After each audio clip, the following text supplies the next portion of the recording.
can we talk about this MrBeast video for a hot second here? MrBeast, if you guys don't already know, put out that Squid Game video and was like 100 million views in like a week or something like that. Yeah, so it's pretty gross. Walk me through this. So he replicated like an episode or something? Okay, so Matt hasn't actually paid attention to Squid Game like the rest of us plebes in the world here. I also did not watch on purpose. I let Brittany watch and I wouldn't even let her tell me about it because I didn't care. Kyle's never watched Squid Game. Care about squids or their games. I don't read books. I'm definitely not going to read TV. It's not in my forte. So, anyways, Squid Game came out. Everyone knows what Squid Game is. But just to explain it to you, since you guys don't know what it is. Us plebs. Squid Game is basically a show that's based around this dude that's in crazy amount of financial debt. And the Squid Game is basically a contest held by the 1%ers where they pill all these poor people that are in shitty life situations that all of them have ample amount of debt. And they basically put them through a bunch of childish games. The consequence of losing said game is death. And it's like 456 people. Whoever's last man standing takes home the pot. The pot increases every time someone dies. Oh.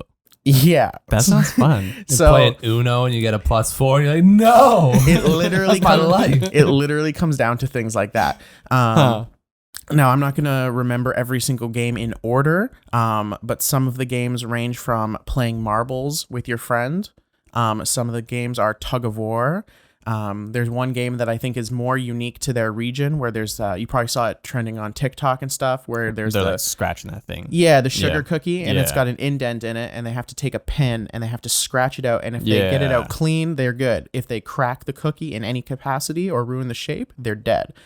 Bullet to the head. Yeah. And there's 4 different shapes. Some of them are easy, like the triangle's easy. It's like 3 straight lines, square, circle, and then the hard one is the umbrella.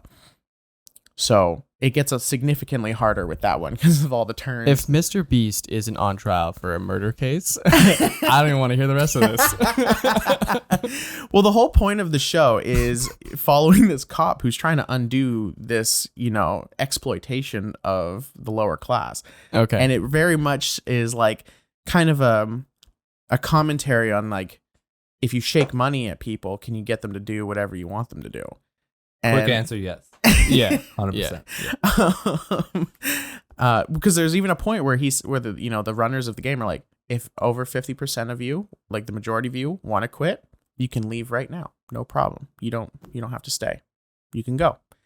So no one's there against their will. No one's there against their will. Okay. They all got, it was like an optional encounter that they got to meet with somebody and they brought them in, and at first they were like, what the fuck? Like, where did I go? But they have total full control to leave. And at one point in the show, they all leave. But then they go back to home, they go back to their shitty reality, and they realize how shit their life is and that this might be their only chance to actually get out of it. And they all voluntarily come back. So what you're saying is we can easily cure homelessness in like probably 6 months if we just implement the strategies.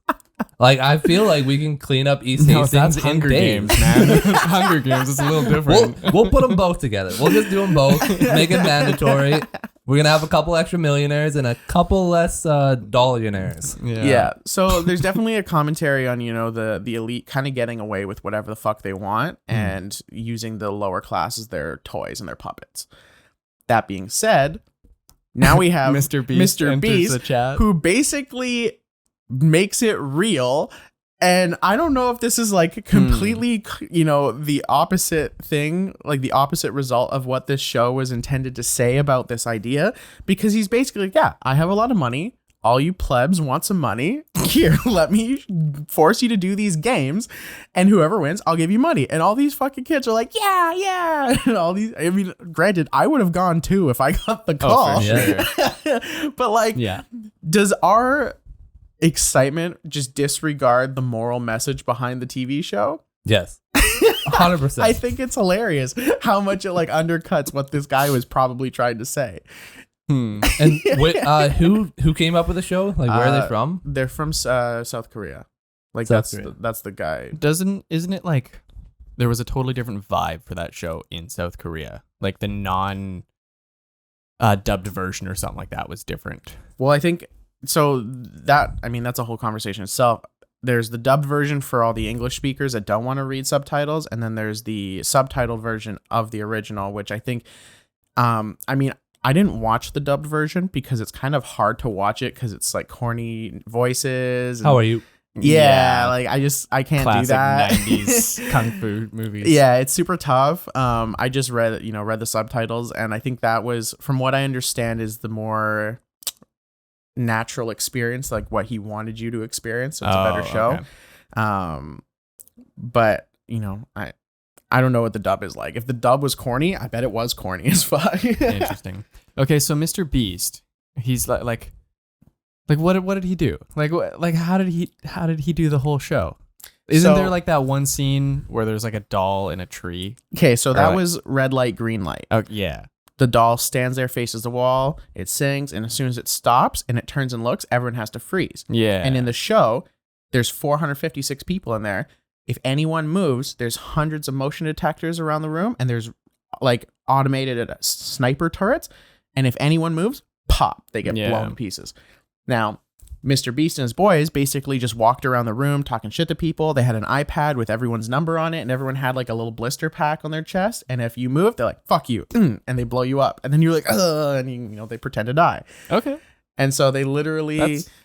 That's kind of cool. And however many people died, however many people didn't make it, I think they cut the number down to like 200 something after the first game. All right. And you're like, oh shit. Yeah, my only experience from that, because I'm always watching like videographer cuts of things, so I've seen a ton of footage of that exact scene of the red light, green light, but how it was actually filmed behind the scenes of like literally everything is blue screen. It looks really, really cool. It's really, really trippy to see that like everything isn't actually there. That's kind of wild. Yeah, it's weird. But dude, the fact that MrBeast actually did this, that's kind of cool. And there's another scene. Sorry, go ahead.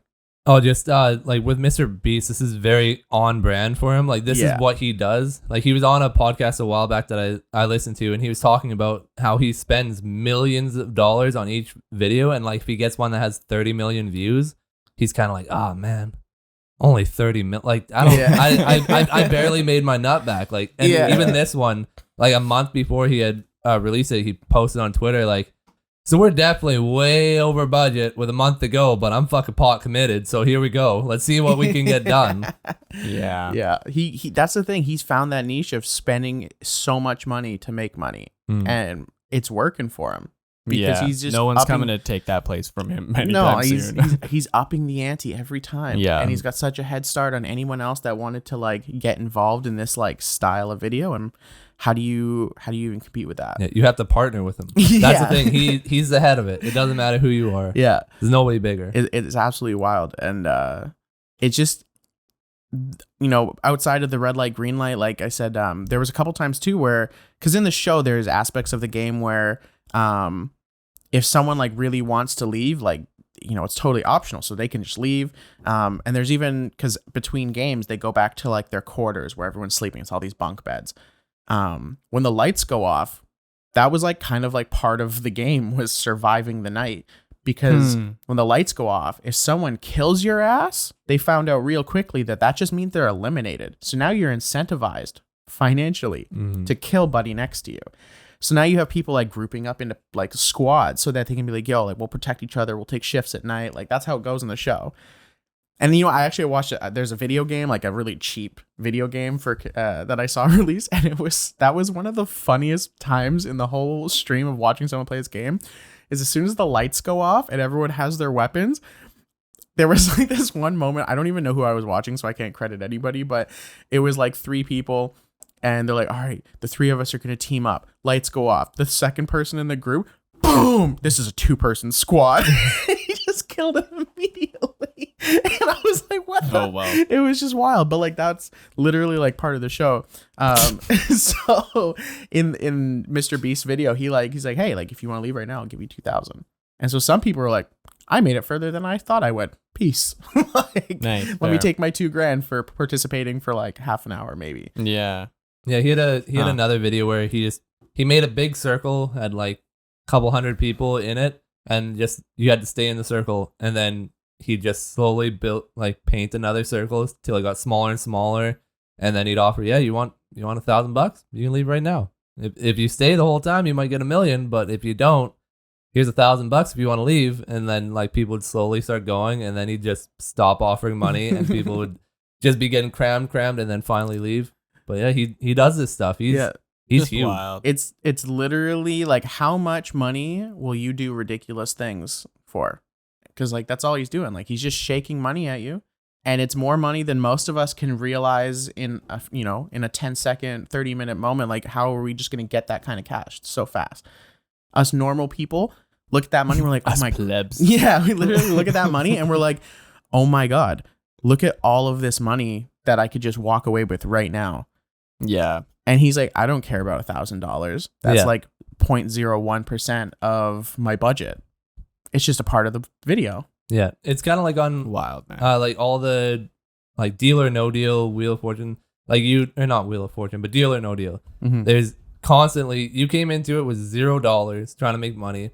The first box you get, if it's a small one, you're gonna get offered like 10 grand. Realistically, take it. That's you just made 10 grand. But most people, they'll just keep going. It's like they'll get an offer of 150 grand, but they're like, I might get 750. Yeah. So you're willing to gamble instead of being at 0, being at 150 or 0. You're just willing to keep going and wait. Baby.